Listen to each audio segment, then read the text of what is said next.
Good. Thank you, guys. Josh, can you just talk about what it means to add a guy with Nyheim's skill set to the offense?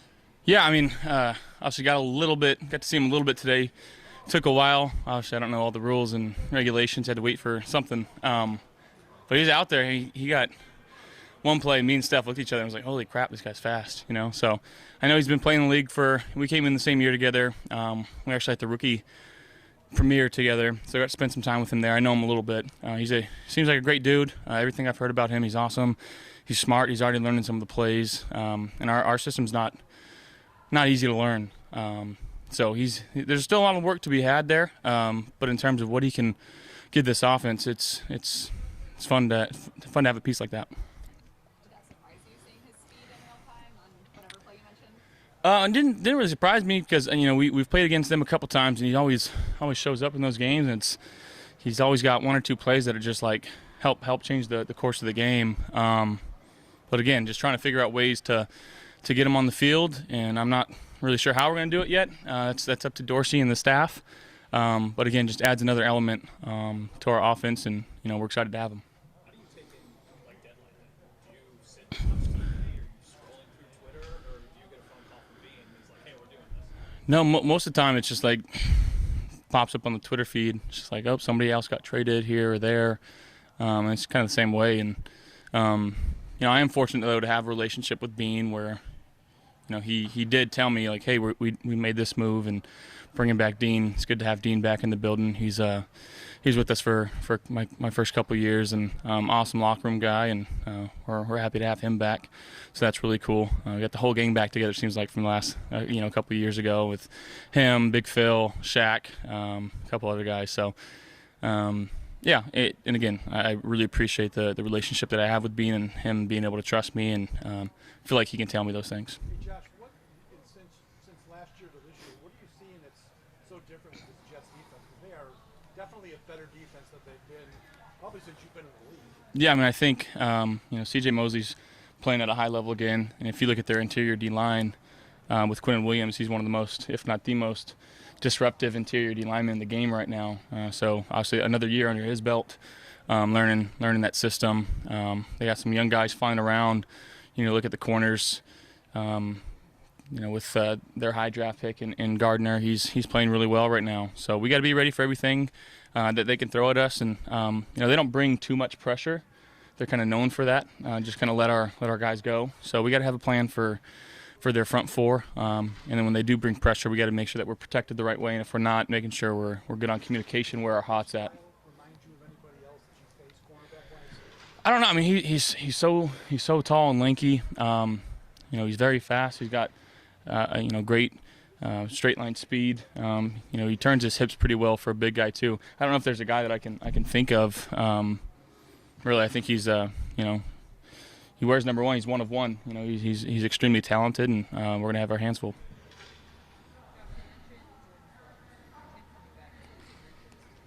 Yeah, he's got a lot of juice. Obviously, you see him pumping up the crowd. Seems like every play he's waving those arms up in the air. I come to the sideline. He, nobody puts baby in the corners me and throws me up into like Dirty Dancing. He's awesome. He's my locker mate. We play a lot of Call of Duty together. Just a guy's guy. He just wants to be here and help this team win football games, no matter how he gets it done. I don't know how it started. We were talking today. Joe Brady goes, I know he's a big guy and all, but so are you. And when he hoists you like that, it's like when I do it to Little Dirty when he scores.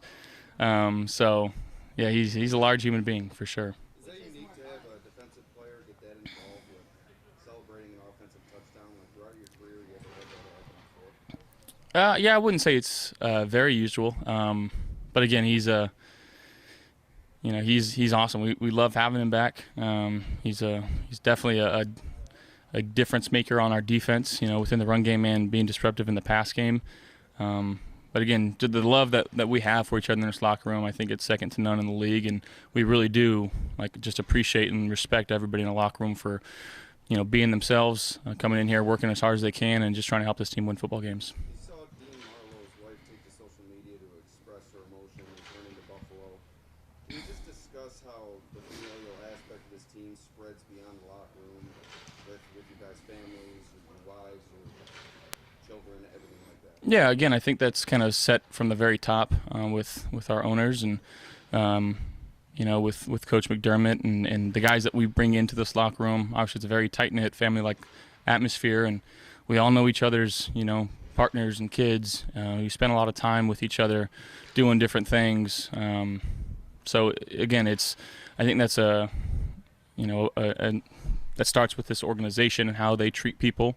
On Saturdays we get to have our families come out here and watch our mock game, and again, you see all the kids coming out here and playing together and seeing their dads at work, which is really cool, and something I don't think a lot of places do. So yeah, and again, we hang out here so much because there's not a whole lot to do, and we all live fairly close to each other. It's a phone call away, like, hey, come over, play some cards tonight. And it's like, all right, I'm there in 5 minutes, and we're very fortunate to have the organization and the leadership that we have here, because again, I don't think it's like that everywhere else.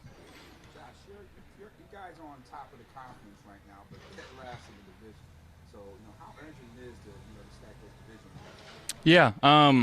Again, you got to win your division games. That's rule number one. Coach McDermott preaches winning at home and winning your division games. So something that we got to do. Obviously, I think we've only played one of them. But again, going into hostile environment in New York or New Jersey, and playing a team that's playing really well, playing some really good football right now. They're extremely well coached. They're very well disciplined. Again, so it's no easy task to play away, and it's no easy task to play in in division opponent at their place. So we got to put our best foot forward. Josh, you mentioned in the past that you watch some of the veteran quarterbacks like Aaron Rodgers play. What about some of the younger guys like Zack Moss, who's the second overall pick? Do you kind of watch how he's developing? I wouldn't say so much as he's developing, but when we're not playing on Sundays, like I said, I watch a lot of football. I see all the games. I see everybody out there playing. He's got some extreme ability, and I've gotten to know Zach a little bit through some various events, and we've been at the same spot together a couple times. Most recently, I think the Titan University. So I got to spend some time with him there. He's a great dude. I can see why his teammates love him. He goes out there, he plays hard. And again, it's not easy in this league, especially early on in your career and in such a media difficult city. But again, it's guy going out there and playing really hard, just trying to make some plays for his team. On Sundays, when you say you're watching games, do you watch the defenses or do you watch some of the quarterbacks a little closer?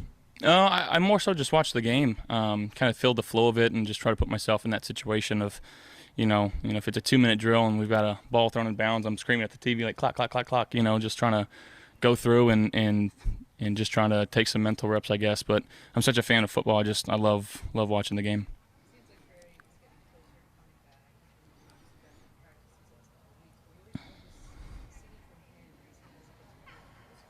I mean, he's worked extremely hard to get to the point where he's at right now. I know it's not been easy for him, mentally, and just going through this whole situation. Obviously, we want to be out there. We want to be helping our team win, and he's been chomping at the bit to get out there, and obviously just being smart and taking his time.